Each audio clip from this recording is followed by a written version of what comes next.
Bismillahirrahmanirrahim. Setiap perkataan serta perilaku perbuatan Nabi Muhammad SAW seperti yang kita ketahui disebut sebagai hadis. Maka dari itu, saya Aulia Fatur Rahman dari jurusan Komunikasi Penyiaran Islam, mata kuliah Ilmu Hadis, ingin menjelaskan tentang studi ilmu hadis, terminologi hadis, fungsi dan kedudukan hadis, pengertian hadis, macam-macam hukum hadis, perbedaan antara hadis sunnah, khobar, dan atsar. Apa itu studi ilmu hadis? 1. Terminologi hadis. Kata hadis bentuk jamak, etimologi secara adi, kerja kata dari masdar isim merupakan yang berarti jam atau komunikasi.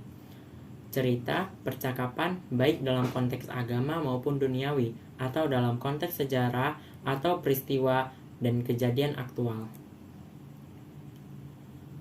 Penggunaan kata hadis ditinjau dari sudut kebahasaan tersebut juga dapat ditemukan dalam Al-Quran. Disebut sebanyak 28 kali dengan rincian 23 dalam bentuk mufrad dan dalam bentuk jamak.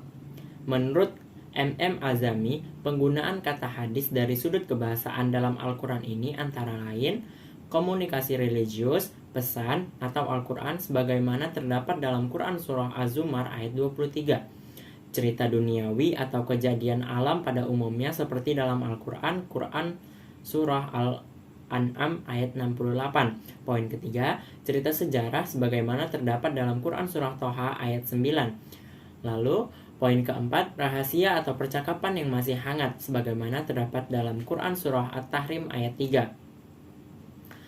Selanjutnya, secara terminologi, ahli hadis, ahli usul, dan ulama fikih berbeda pendapat dalam memberikan pengertian hadis. Di kalangan ahli hadis sendiri ada beberapa definisi yang antara satu dengan lainnya agak berbeda.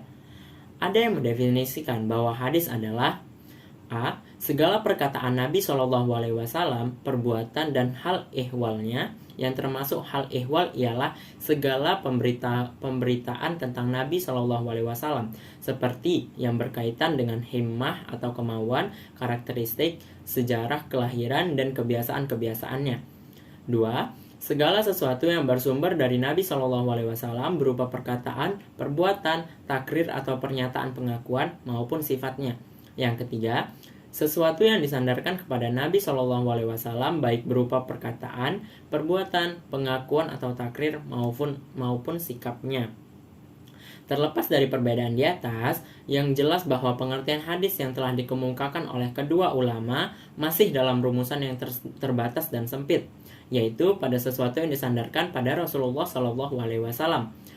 Tanpa menyinggung perilaku dan ucapan sahabat ataupun tabi'in, padahal di antara ulama hadis ada yang mendefinisikan hadis mempunyai pengertian yang lebih luas, yang tidak terbatas pada sesuatu yang disandarkan kepada Nabi SAW semata atau hadis marfu, melainkan juga segala yang disandarkan kepada sahabat atau hadis mauquf dan tabi'in, yaitu hadis maqtu'. Yang kedua, sunnah.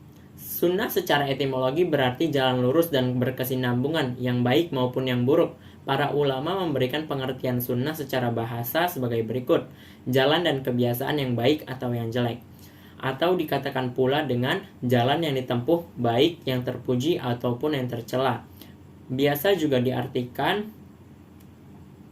dengan menurut kalangan ulama usul, sunnah adalah sesuatu yang disandarkan kepada Nabi SAW selain Al-Quran, baik berupa perkataan, perbuatan Nabi Muhammad SAW selain Al-Quran, baik berupa perkataan, perbuatan, ataupun takrir yang pantas menjadi dalil hukumnya syara'.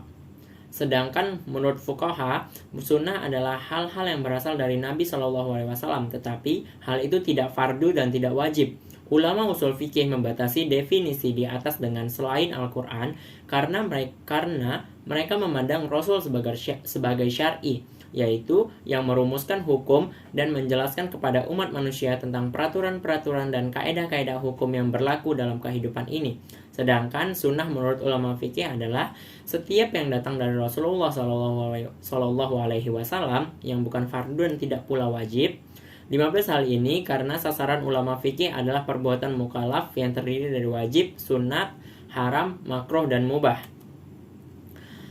Dari pengertian yang disebutkan tersebut, tidak terlihat adanya perbedaan yang signifikan antara hadis dan sunnah. Kedua-duanya hampir dikaitkan dengan Nabi Muhammad. Kalaupun berbeda, hanyalah pengertian yang dikemukakan oleh Ajaz Al-Khatib yang lebih memperluas jangkauan makna sunnah terhadap perilaku Nabi sebelum diangkat menjadi Rasul. Namun demikian, jika dilihat dari historis tentang perkembangan makna sunnah, ada di antara ulama yang membedakan antara sunnah dan hadis. Sunnah dipahami sebagai tradisi faktual yang berlaku di tengah masyarakat muslim pada masa Rasulullah, sedangkan hadis adalah keterangan-keterangan yang disampaikan secara lisan oleh Rasulullah menyangkut sesuatu masalah dunia dan agama. Jadi, sunnah di kalangan sahabat jauh lebih populer dibandingkan dengan hadis. Sehingga setiap sunnah dapat dikatakan bersifat mutawatir, sedangkan hadis tidak semua demikian. Karenanya, suatu hadis belum tentu menjadi sunnah, tetapi secara esensial bahwa sunnah adalah hadis. Sunnah sebagai tradisi Rasulullah SAW seperti yang dipahami sebagian kaum muslimin belakangan, pada mulanya adalah perilaku aktual Nabi yang berulang dilakukan secara diam-diam atau nonverbal. Karena kelaziman perilaku itu didemonstrasikan oleh Nabi, maka ia menjadi tradisi yang hidup dan secara informal dikembangkan dan diikuti oleh para sahabat. Maka dilihat dari aspek sosiologi, sebenarnya pelaziman secara informal oleh sahabat-sahabat itu sahabat-sahabat itu sendirilah yang mengkristalkan kebiasaan Nabi menjadi tradisi sehingga disebut sunnah. Lanjut, materi yang ketiga adalah khobar. Khobar menurut bahasa berarti al-naba, yaitu berita. Sedangkan menurut istilah terdapat 3 pendapat, yaitu A. Khobar adalah sinonim dari hadis, yaitu sesuatu yang disandarkan kepada Nabi SAW dari segi perkataan, perbuatan, takrir, dan sifat. B. Khabar berbeda dengan hadis. Hadis adalah sesuatu yang berasal dari Nabi, sedangkan khabar adalah berita yang datang dari selain Nabi. Atas dasar muhadditsin, sedangkan mereka yang berkecimpung dalam kegiatan sejarah dan sejenisnya disebut akhbari. C. Khabar lebih umum dari hadis. Hadis adalah sesuatu yang berasal dari Nabi, sedangkan khabar adalah sesuatu yang datang dari Nabi atau dari selain Nabi atau orang lain pendapat ini. Maka seorang ahli hadis atau ahli sunnah. Yang keempat adalah atsar. Atsar secara etimologi berarti bakiyat al-syai'i, yaitu sisa atau peninggalan sesuatu. Sedangkan pengertiannya secara terminologi ada 2 pendapat. Yang pertama, atsar adalah sinonim dari hadis, yaitu segala sesuatu yang berasal dari Nabi SAW. Dan atsar adalah berbeda dengan hadis, yaitu sesuatu yang disandarkan kepada sahabat dan tabi'in yang terdiri atas perkataan dan perbuatan. Jumhur ulama cenderung menggunakan istilah khobar dan atsar untuk segala sesuatu yang disandarkan kepada Nabi SAW dan demikian juga kepada sahabat dan tabi'in. Namun, para fuqaha Khurasan membedakan dengan mengkhususkan al-mauquf, yaitu berita yang disandarkan kepada sahabat dengan sebutan atsar, dan al-marfu', yaitu segala sesuatu yang disandarkan kepada Nabi Muhammad SAW dengan istilah khobar. Dari keempat pengertian tentang hadis, sunnah, khobar, dan atsar sebagaimana diuraikan di atas, dapat ditarik suatu pengertian bahwa keempat istilah tersebut pada dasarnya memiliki kesamaan maksud. Segala sesuatu yang datang dari Nabi SAW, baik berupa perkataan, perbuatan, maupun ketetapan. Materi baru yaitu kedudukan dan fungsi hadis. Pada masa Rasulullah, tidak ada sumber hukum selain Alkitab atau Al-Quran dan Al-Sunnah. Di dalamnya Allah Ta'ala terdapat pokok-pokok yang bersifat umum bagi hukum-hukum syariat tanpa pemaparan rincian, keseluruhan, dan pencabangannya, kecuali yang sejalan dengan pokok-pokok yang bersifat umum itu, yang tidak pernah berubah oleh bergulirnya waktu dan tidak berkembang lantaran keragaman manusia dan lingkungan dan tradisi masing-masing. Umat manusia dapat menentukan di dalamnya ajaran yang dapat memenuhi kebutuhan pembentukan hukum untuk mencapai kedinamisan dan kemajuan. Di samping itu, kita juga bisa menemukan di dalamnya ajaran akidah, ibadah, kisah-kisah umat masa lampau, etika umum, dan akhlak. Secara global sunnah sejalan dengan Al-Quran, menjelaskan yang mubham, merinci yang mujmal, membatasi yang mutlak, mengkhususkan yang umum, dan menguraikan hukum-hukum dan tujuannya. Di samping membawa hukum yang belum dijelaskan secara eksplisit oleh Al-Quran, yang isinya sejalan dengan kekaedahannya merupakan realisasi dari tujuan dan sasarannya. Dengan demikian, sunnah merupakan tuntunan praktis terhadap apa yang dibawa oleh Al-Quran, suatu bentuk praktek yang mengambil bentuk pengejawatannya yang beragam. Terkadang merupakan amal yang muncul dari Rasulullah SAW. Terkadang merupakan perkataan beliau yang disabdakan pada suatu kesempatan, dan kadang merupakan perilaku atau ucapan sahabat Rasulullah. Lalu beliau melihat perilaku itu atau mendengar ucapan itu, kemudian memberikan pengakuan. Beliau tidak menentang atau mengingkari, tetapi hanya diam atau justru menilai baik. Itulah yang disebut takrir dari beliau. Rasulullah SAW membuat sunnah dengan Al-Quran dan membuat sunnah berkenaan dengan apa yang tidak ada secara eksplisit di dalamnya. Semua yang beliau sunnahkan diwajibkan kepada kita oleh Allah Subhanahu wa Ta'ala untuk mengikutinya